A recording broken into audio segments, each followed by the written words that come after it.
Sendikal faaliyet yargılanamaz. Sendikal faaliyet yargılanamaz. Kamber saygılıya özgürlük.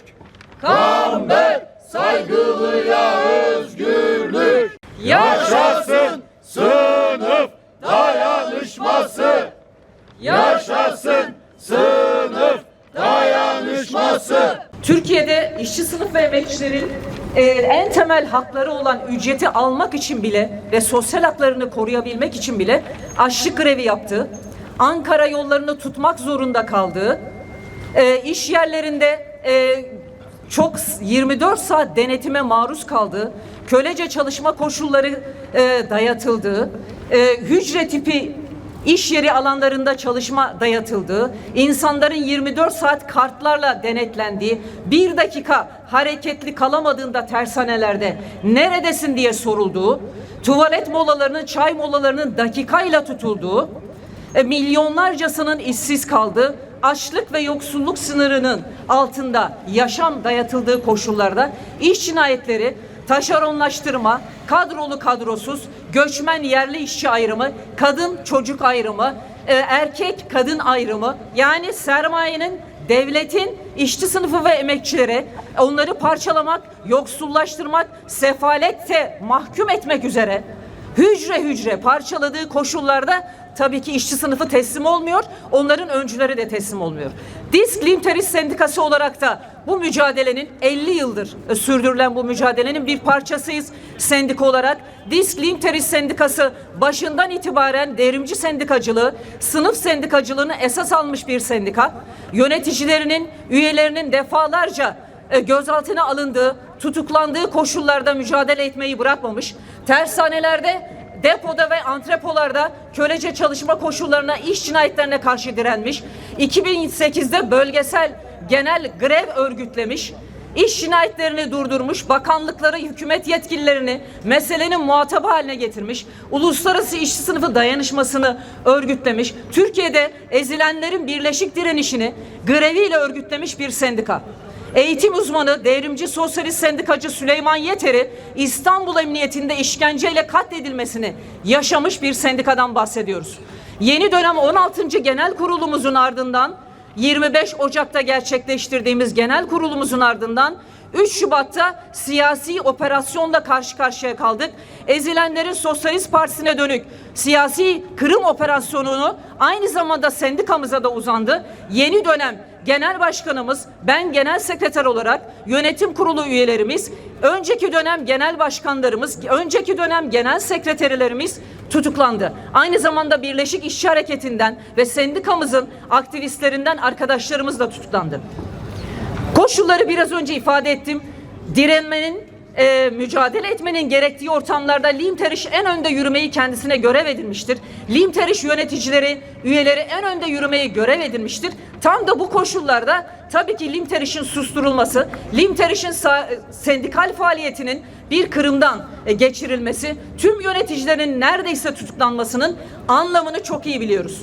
Ve buna karşı zindanlarda da, hapishanelerde de direnmeye devam ettik. Dışarıda yöneticilerimiz bir kişi bile kalsa sınıf mücadelesi içerisinde tersane ve depo işlerinin çıkarlarını korumaya, onlar için mücadele etmeye devam etti. Dostlarımız sendikal alandan, siyasi parti alanından, demokratik kitle örgütleri alanından, ezilenler alanından sendikamızla ve sosyalistlerle aktif dayanışmayı sürdürdüler. Çünkü bu saldırı hepimize. Buradan onlara da tekrar çok teşekkür ediyoruz. Bugün de yanımızdalar. O nedenle bugün Kamber Saygılı'yı, SHP'den arkadaşımız Gamze Toprağı almak için buradayız. Sendikal haklar, 12 Eylül darbesi, faşist darbesiyle birlikte işçi sınıfının kazanılmış bütün hakları gasp edilmiş oldu. Ama biz bunu ve tabii ki diğer sendikalardan arkadaşlarla, devrimci demokratik güçlerle işçi sınıfı direnerek fiili ve meşru temelde haklarını korumaya, bunun mücadelesini yürütmeye devam ediyor. Ücret hakkı, kıdem hakkı, en temel İnsan hakkı, sosyal hak, ücret hakkının gaspı karşısında patronlar ve sermayedarlar pervasız. Tabii ki bunu AKP, MHP faşist rejiminden aldıkları güçle yapıyorlar.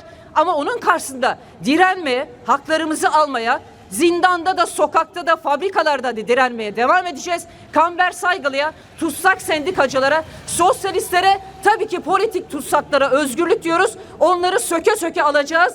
Direne direne kazanacağız diyoruz. Şimdi tutuklu arkadaşlarımız neredeyse 6 ay, birkaç gün sonra 6 ay olacak.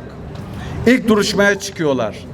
Sendikamızın, Limter İş Sendikamızın genel başkanı Devrim Yurtsever arkadaşımız ilk mahkemesi Eylül ayına ertelenmiş.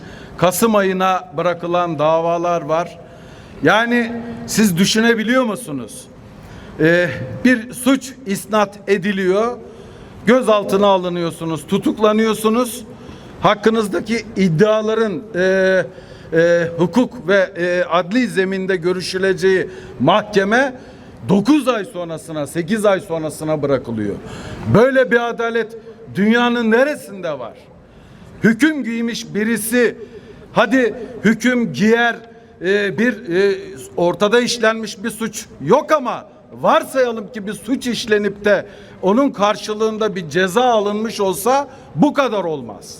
Dolayısıyla burada uygulanan şey açık ve net olarak sendikal faaliyetin, sendikal mücadelenin ve bu mücadelenin içerisinde öncü olarak yer alan kişilerin cezalandırılması, sendikal faaliyetin toplum nezdinde kriminalize edilerek işçilerden, emekçilerden ve onların nezdinde mücadele alanlarından yalıtılmasıdır yapılmak istenen.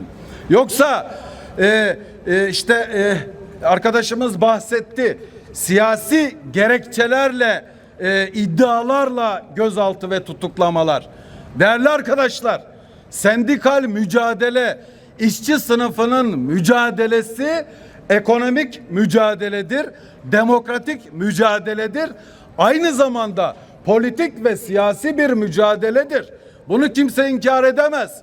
Bu ülkede açlık sınırının binlerce lira altında bir asgari ücretle milyonlarca insan yaşamına devam ettirme mücadelesi veriyorsa, buna karşı verilecek bir mücadele aynı zamanda politik ve siyasi bir mücadeledir.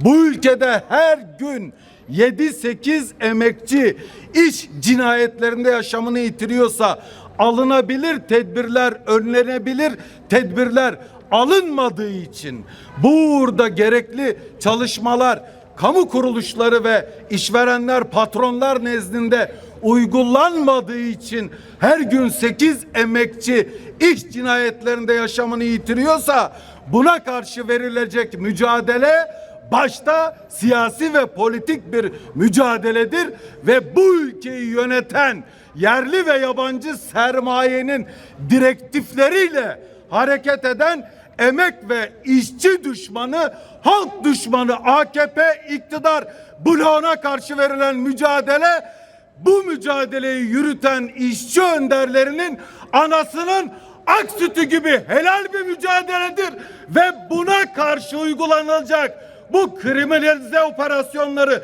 kabul etmiyoruz. Üstümüze atılmaya çalışılan suçları da hepsini de reddediyoruz sevgili dostlar.